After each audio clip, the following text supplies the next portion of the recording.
So my next question is about the concept of God in Islam as against Christianity.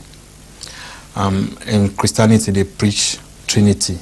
That is, they have God the Father, the Son, and the Holy Ghost. And they also say that Jesus Christ died on the cross. Right. So if I'm to take it literally, that means one of the God or one part of the God died on the cross. So what is the teaching? I mean, what is the... It seems that you have not read my book, Trinity, A Journey from Fact to Fiction. Have you? No, I've not read that. He has not read. You see, that means you are not propagating properly.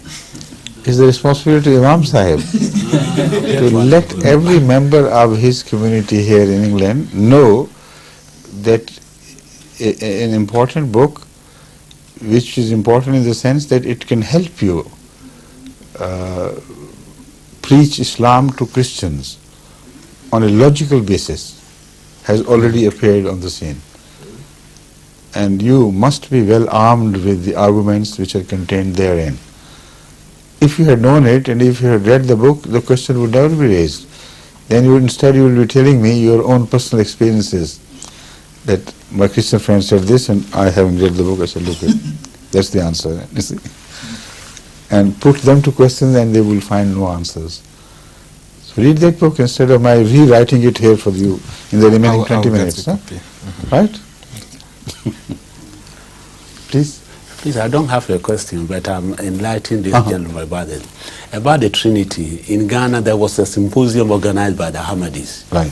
And one of the eminent bishop called Bishop Sapon, he's a Catholic bishop, he was asked by Yusuf, who used to come to conference, my learned bishop, how do you understand by Trinity?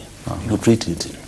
The tangible answer he gave us that he preaches Trinity in the church, but he believed in oneness of God. That was his answer. So that enlightened me that, yeah, so that he believed there was no Trinity. That's right. This was a question here, so that was that. It has to be analyzed so clearly. Every thinking man should come to realize that Trinity is impossible. Not in the sense as they believe it to be. Trinity and unity, they can't have both.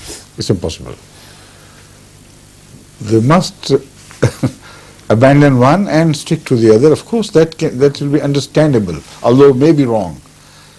If they sacrifice unity and go to the tripartite nature of God, it would be wrong, but it won't have any self-contradiction in the sense that they want to hold both the oneness of God and the Trinity at one and the same time. It's impossible.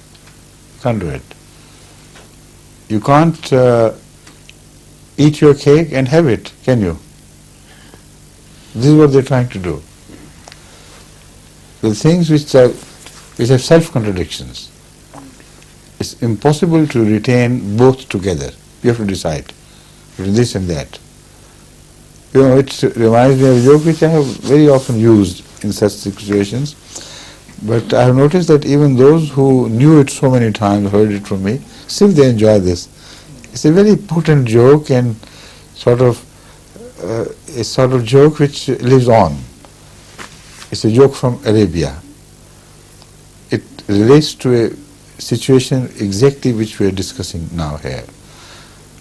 It is said that Joha, a great humorist of Arabia, once told his wife that he is yearning to have meat so much, that he should satiate his desire to eat meat. He should have his fill with meat so that he can say, no more meat, no, enough with enough. And he said, whenever I come home, I get a portion of meat, small or a bigger portion, but that's nothing, that doesn't satisfy me enough. So I have decided to bring 2 kilos of meat, which will be only for me. Neither you will share nor anybody else. Understood? She said, yes, understood. She went to the meat market and bought 2 kilos of the best meat he could get his hands to, and gave it to the wife to cook on the conditions as I have explained. Now, unfortunately for the poor Joha, when he returned, before his return, there were a few brothers of that sister, which was married to Joha, who paid an unexpected visit to the house. And the sisters, of course, liked to entertain their brothers, especially.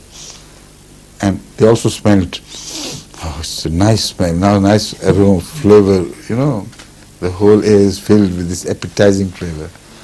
What's happening? She said, I've brought some meat. Said, all right, serve us. So she brought, and they consumed the entire 2 kilos, not leaving a morsel behind. So she cooked some pulses, dal or some vegetable or something for Joha. And when he returned, he inquired about that meat. She said, this is all I can offer you because your meat was consumed entirely by your favorite cat. No fault of mine. Ask your cat why she did it. It's all right, no problem. He got hold of the cat, and on the one side of the scale he put 2 kilos, on the other the cat. Now it so happened that they were perfectly balanced, you know, exactly balanced. That means that the cat was also 2 kilos. So he picked the cat in his hand and said, look here, my dear wife, if this is the cat, where is my meat? If this is the meat, where is my cat? The 2 kilos of meat and 2 kilos of cat can't be just one thing, you know. That was the argument. So you can either have the cat or the meat. So the Christians can either have the Trinity or the unity. They can't have both together. Right?